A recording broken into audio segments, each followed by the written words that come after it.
آقای مصری گرامی، نظرتون درباره امروز چیه؟ من فکر میکنم این نشست ملی در واقع خیلی ها امروز اینجا هستن و بسیار اینجا نیستن و دوست داشتن اینجا باشن.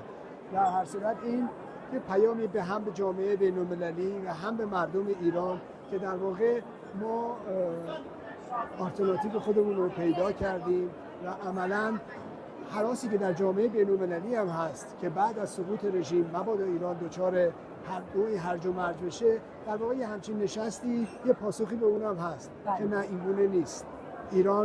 ایران آینده میتونه از خاکستر خودش بلند بشه و شاهزاده رضا پهلوی میتونن این مسیر رو هدایت کنن. نظرتون درباره کسانی که با حسین موسوی الان یکی شدن و امضا دادن بیرون، نظرتون در این باره چیه؟ راستش خیلی از نظر من خیلی این مثلا غیر مترقبه نبود.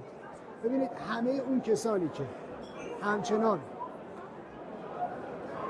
تکلیف خودشون رو با 57 روشن نکردن و همچنان در سمت غلط تاریخ ایستادن، به طور قطع و یقین اینجا یا اونجا با هم همراه میشن و دوباره به تنظیمات کارخانه برمیگردن. قربتون، سپاسگزارم.